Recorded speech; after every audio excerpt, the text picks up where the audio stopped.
monde, c'est Suzanne des Beast Trackers. Aujourd'hui, je voulais vous raconter une autre recherche que j'ai effectuée l'année dernière.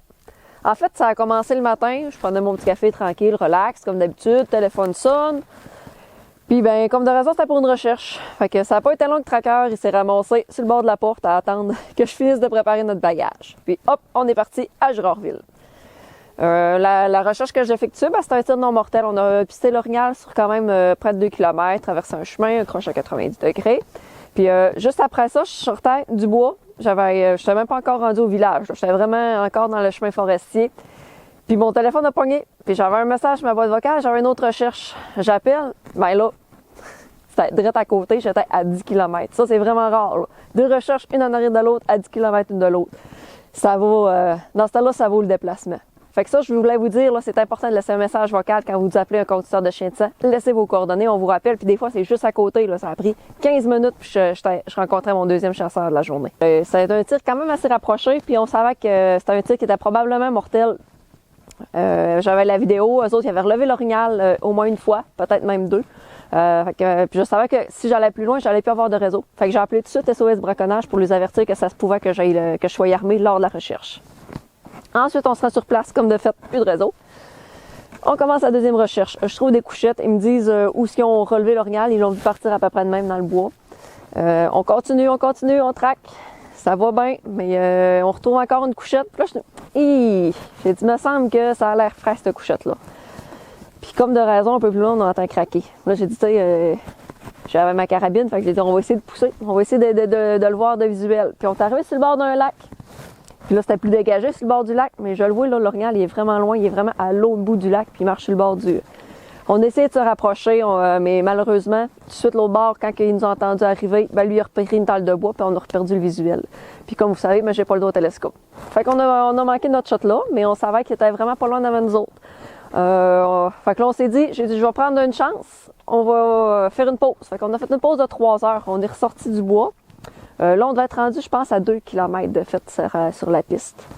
Mais on avait un chemin pas loin, fait qu'on est ressorti du bois. On est allé manger un petit peu, prendre une petite liqueur, une petite bouteille d'eau, se réhydrater, avant de redécoller. Fait que je pense 3-4 heures plus tard, on est retourné sur la piste. On a retrouvé ça comme si de rien n'était. On a fait un bout dans le bois encore. On est arrivé sur le bord d'un lac. Tracker rentre dans le lac. Mais le lac, il est vraiment long. Là. On voit vraiment au loin. Puis là, il y a une île là-bas. C'est-tu lui qui est sur l'île? Je me tasse un peu. Ah non, c'est une roche. Et on le voit pas. Là. Je vois pas d'eau, je vois rien qui flotte. J'ai dit, en tout cas, on va essayer de contourner le bord du lac, faire le bord du lac. Bon, en arrivant plus proche du lac, là, je pense qu'on a fait 30 ou 40 pieds. On arrive, Tracker, il rembarque sa piste. L'Orignal, là, il a rentré dans le lac, mais il n'a pas traversé. Il est ressorti tout de suite à côté. Il essaie de nous déjouer. Ça arrive souvent, ça aussi, en recherche. Fait qu'on a repogné sa traque, l'Orignal a longé le lac. On a ressorti de ce lac-là, a refait une talle de bois, a ressorti à un 3e lac. Hey, ça en fait des lacs, là. C'était toute une chaîne de petits lacs. Mais là, à un moment donné, là, on est loin, on n'a plus de sang, on n'a plus de traces, mais Tracker, il traque. Mais là, ouais, on est rendu à 4 km de fait, sa trace. Puis je vois rien qu'une petite goutte de sang. Puis on est encore sur le bord du lac, mais là, je vois qu'il reprend le bois. Là, il est rendu, la brunante, elle s'en vient, puis tout le kit. J'ai dit, ouais. J'ai dit, on va être mieux de se ressortir, puis de revenir demain matin. Fait que là, le lendemain matin, il fallait savoir aussi, parce que là, on voulait pas remarcher 4 km le lendemain matin. Fait qu'on s'est fait un plan. On a sorti le GPS, on a sorti les cartes, puis avec, j'avais un chasseur aussi qui connaissait bien le secteur. Fait que ça a super bien été.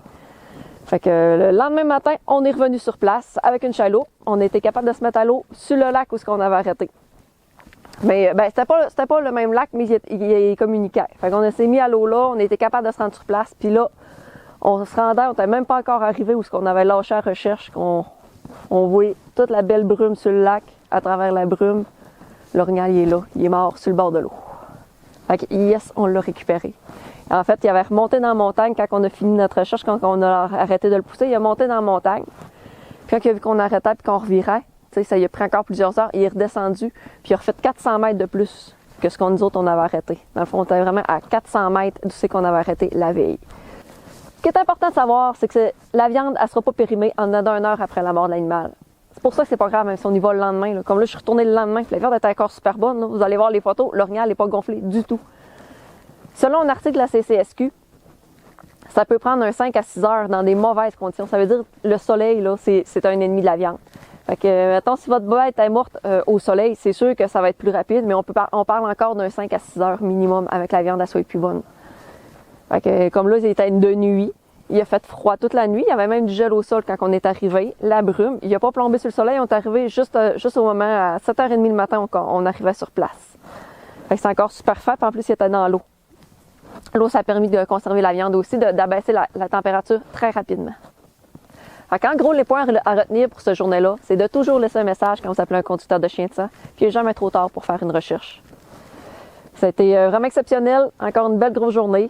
Des chasseurs consciencieux, parce que c'est pas tout le monde qui aurait fait un 4 km comme ça et qui aurait voulu retourner le lendemain. Fait que si vous avez d'autres questions, vous pouvez me contacter sur le site des Facebook des Beast Trackers. Salut, à la prochaine!